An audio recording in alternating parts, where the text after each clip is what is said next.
ಎಲ್ಲ ವಿದ್ಯಾರ್ಥಿಗಳಿಗೆ ನಮಸ್ಕಾರ.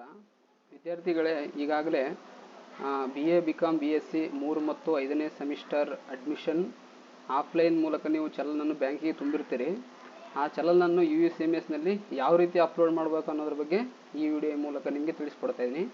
ಮೊದಲನೇದಾಗಿ USMS ಓಪನ್ ಮಾಡಿದ ನಂತರ ಈ ರೀತಿ ಪೇಜ್ ಬರುತ್ತೆ. ಇದರಲ್ಲಿ ಸ್ಟೂಡೆಂಟ್ ಲಾಗಿನ್ ತಗೋಬೇಕು. ಸ್ಟೂಡೆಂಟ್ ಲಾಗಿನ್ ತಗೊಂಡಾದ್ಮೇಲೆ ನಿಮ್ಮ ಯೂಸರ್ ನೇಮು ಮತ್ತು ಪಾಸ್ವರ್ಡನ್ನು ಹಾಕಬೇಕು. ಅದಾದ ನಂತರ ಇಲ್ಲಿ ಕ್ಯಾಪ್ಚರನ್ನು ಹಾಕಬೇಕು. ಈ ರೀತಿ ಕ್ಯಾಪ್ಚರ್ ಹಾಕಿದ ನಂತರ ಲಾಗಿನ್ ಮೇಲೆ ಕ್ಲಿಕ್ ಮಾಡಬೇಕು. ಕ್ಲಿಕ್ ಮಾಡಿದ ನಂತರ ಈ ರೀತಿ ಪೇಜ್ ಓಪನ್ ಆಗುತ್ತೆ. ಇಲ್ಲಿ ಕೆಳಗಡೆ select major discipline before payment ಅಂತ ಇರುತ್ತೆ. ಈ ಆಪ್ಷನ್ ಮೇಲೆ ಕ್ಲಿಕ್ ಮಾಡಬೇಕು. ನಂತರ ಕ್ಲಿಕ್ ಮಾಡಿದ ಮೇಲೆ ಇಲ್ಲಿ ಮೇಜರ್ ಡಿಸಿಪ್ಲಿನ್ ಸೆಲೆಕ್ಷನ್ ಅಂತ ಬರುತ್ತೆ.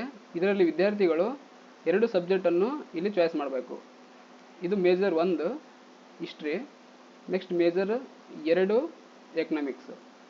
ಈ ಥರ ಸೆಲೆಕ್ಟ್ ಮಾಡಿದ ನಂತರ ಸಬ್ಮಿಟ್ ಬಟನನ್ನು ಕ್ಲಿಕ್ ಮಾಡಬೇಕು. ಮತ್ತು ಇಲ್ಲಿ I want to select the single major as I am aware to the pros and cons ಅಂತ ಇರುತ್ತೆ. ಈ ಆಪ್ಷನನ್ನು ಯಾವುದೇ ಕಾರಣಕ್ಕೂ ವಿದ್ಯಾರ್ಥಿಗಳು ಟಿಕ್ ಮಾಡಬಾರ್ದು. ಈ 2 ಸಬ್ಜೆಕ್ಟ್ಗಳು ಟಿಕ್ ಮಾಡಿದ ನಂತರ ಇಲ್ಲಿ ಸಬ್ಮಿಟ್ ಅನ್ನೋ ಬಟನನ್ನು ಕ್ಲಿಕ್ ಮಾಡಬೇಕು. ನಂತರ ಈ ರೀತಿಯಾಗಿ data saved successfully, please pay semester fees ಅಂತ ಬರುತ್ತೆ. ಇದರಲ್ಲಿ click here to pay semester fees online ಮತ್ತು click here to pay semester fees offline ಅಂತ ಬರುತ್ತೆ. ನೀವು ಚಲನನ್ನು ಆಫ್ಲೈನಲ್ಲಿ ತುಂಬಿರೋದ್ರಿಂದ ನಾವು ಈ ಆಪ್ಷನನ್ನು ಸೆಲೆಕ್ಟ್ ಮಾಡ್ಕೋಬೇಕು. ಇಲ್ಲಿ are you sure you want to pay semester fees ಅಂತ ಬರುತ್ತೆ. ಎಸ್ ಅಂತೇಳಿ ಕ್ಲಿಕ್ ಮಾಡಬೇಕು. ನಂತರ ಫೀ ಪೇಡ್ ಡೀಟೇಲ್ಸ್ ಅಂತ ಬರುತ್ತೆ. ಇಲ್ಲಿ ವಿದ್ಯಾರ್ಥಿಗಳು ನಿಮ್ಮ ಚಲನ್ನಲ್ಲಿ ಈ ಚಲನ್ ನಂಬರ್ ಇರುತ್ತಲ್ಲ, ಆ ಚಲನ್ ನಂಬರ್ ಹಾಕಬೇಕು. 1670.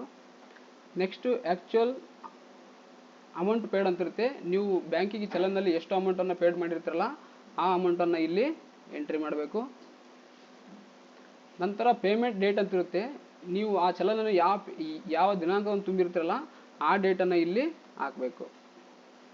ಇದಾದ ನಂತರ ಇಲ್ಲಿ ಅಪ್ಲೋಡ್ ಚಲನ್ ಅಂತ ಇರುತ್ತೆ. ನೀವು ಆಲ್ರೆಡಿ ನಿಮ್ಮ ಚಲನನ್ನು ಮೊದಲು ಸ್ಕ್ಯಾನ್ ಮಾಡಿ ಇಟ್ಕೊಂಡಿರ್ಬೇಕು ನಿಮ್ಮ ಮೊಬೈಲಲ್ಲಿ. ಅದಾದ ನೀವು ಸ್ಕ್ಯಾನ್ ಮಾಡಿ ಇಟ್ಕೊಂಡ್ರೆ ಮಾತ್ರ ಇಲ್ಲಿ ಅಪ್ಲೋಡ್ ಮಾಡೋಕ್ಕೆ ಬರುತ್ತೆ. ನೆಕ್ಸ್ಟ್ ಇಲ್ಲಿ ಚೂಸ್ ಫೈಲ್ ಅನ್ಬೇಕು.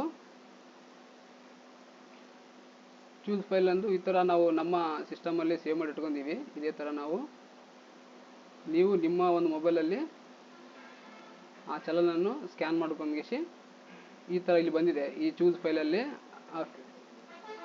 ಇನ್ನೊಂದು, ಈ ಚಲನ ನಿಮ್ಮದು 200 KB ಒಳಗಡೆ ಇರಬೇಕು. ನೀವು ಒಂದು ವೇಳೆ 200 KB ಜಾಸ್ತಿ ಇದ್ದರೆ ಇಲ್ಲಿ ಅಪ್ಲೋಡ್ ಆಗಲ್ಲ ಅದು. ಹಾಗಾಗಿ ನಿಮ್ಮ ಚಲನನ್ನು 200 KB ಒಳಗಡೆ ನೀವು ನಿಮ್ಮ ಮೊಬೈಲಲ್ಲಿ ಸ್ಕ್ಯಾನ್ ಮಾಡಿ ಇಟ್ಕೊಂಡಿರಬೇಕು. ನೆಕ್ಸ್ಟ್ ಇದು ಸೆಲೆಕ್ಟ್ ಮಾಡಿದ ನಂತರ ಸಬ್ಮಿಟ್ ಅನ್ನೋ ಬಟನನ್ನು ಕ್ಲಿಕ್ ಮಾಡಬೇಕು. ಫೀ ಡೀಟೇಲ್ಸ್ ಅಪ್ಡೇಟೆಡ್ ಸಕ್ಸಸ್ಫುಲ್ಲಿ ಅಂತ ಬರುತ್ತೆ. ಓಕೆ ಕೊಡಬೇಕು.